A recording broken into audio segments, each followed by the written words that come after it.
Hey, how's it going? West Coast Johnny. Thanks for stopping by.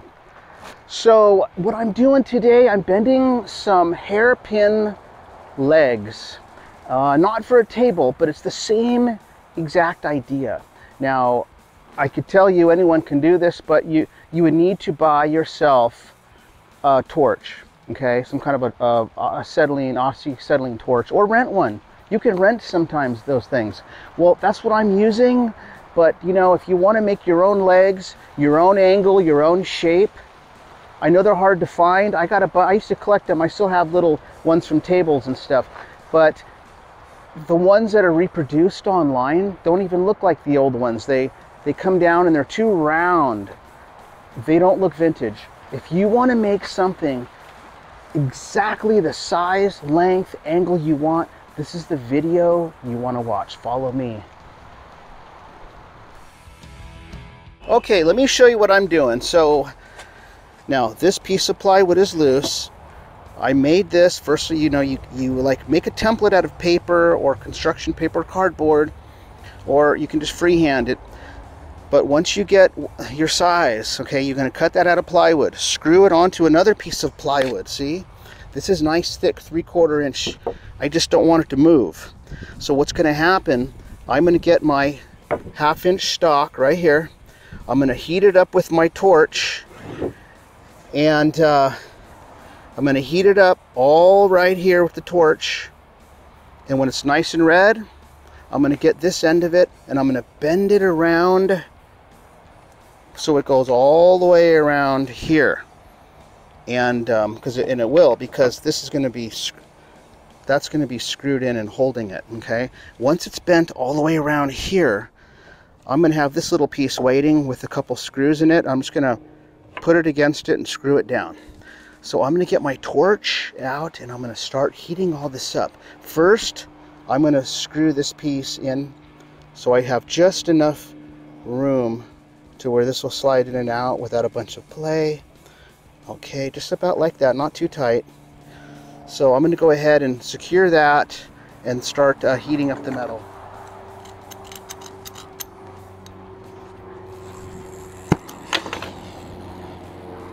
Really windy today.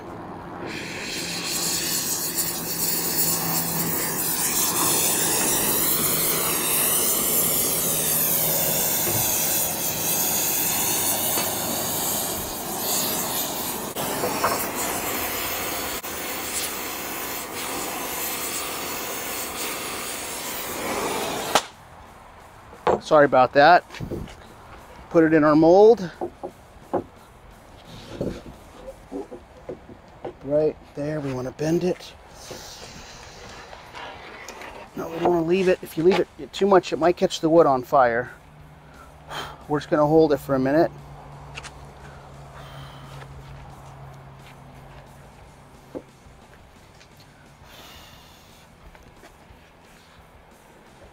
Okay.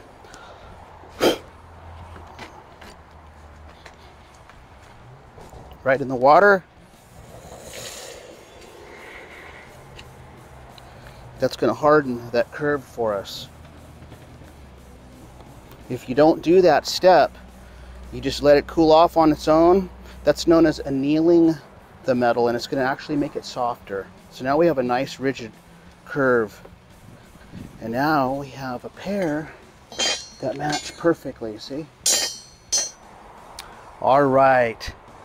So see this one right here? It's actually two. That's how perfect they were. They're like identical. Everything's identical because I used this, okay? And I know it got burned. It gets hot, but that's okay. You know, it's just as long as you have some water nearby and you're safe, there shouldn't be an issue. And I'm going to go ahead and make one more pair of these, so I have 4 total. And then when I'm done, I'll show you. All right.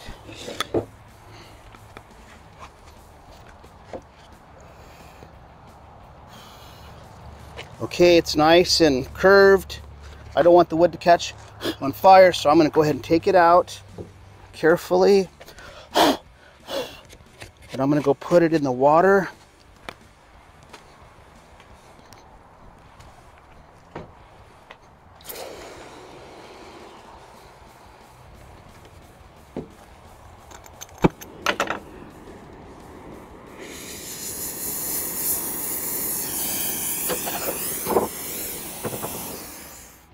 Alright, I wanted to show you these. These are known as butterfly chairs. There's about 8 pairs. They're stacked inside of each other. And normally what you do, if you've never seen one of these, you just set it out, and there's like a canvas that it sets inside of, and then you sit inside of it. From like the 1960s and 50s. And but anyways, the reason I want to show you is, you see all this? They're all made just exactly how I was heating that up and bending it. It's done the same way. It's made like 2 big pieces, and then they weld them together. And it would be interesting to make one of these, but I don't think I need any more. But I wanted to show you because it's the same kind of, you know, those little angular legs that were really popular back in the day. They're really cool. Alright, I wanted to show you guys some of the legs I collect. Well, I don't really collect them anymore, but I used to. I'm done collecting them. I have too many. But these are all vintage. These, I do have the other one somewhere. This was off of a table, like a patio set. Bookcase, coffee table. You could tell by the height. Now, these are my favorite because I love that triangle. How cool is that? That's really cool. Now, you could buy metal cut just like this at places that sell metal, or you could find it online. That's known as a gusset.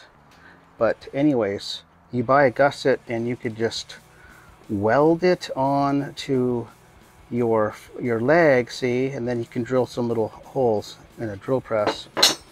My favorite are the letter V ones. I just think they look super cool. And I don't really like the U-shaped ones, but you know, they're unique, they're old, they're just different. Those are from a bookshelf. And then the other 2 of these I got somewhere. But anyways, I'm not making legs, I'm making something different. And here they are. They all turned out pretty much the same. They're all the same lengths, same angles. So I just wanted to show you how I did that with this wooden thing. It's pretty much ruined now. The corner is starting to burn away inside. See that? So I'm going to unscrew this and just kind of get rid of it. But I only needed to make 4. That's how you make a mold. It's also known as a buck. So it's kind of like a form, okay? So if this has helped anybody, that's great. And anyways, thanks for stopping by. I'm getting ready to do more work on my scamp, but I'm trying to finish this project, and I wanted to make a quick video. Please like and subscribe. Leave a comment below, and I'll talk to everybody later. Thanks.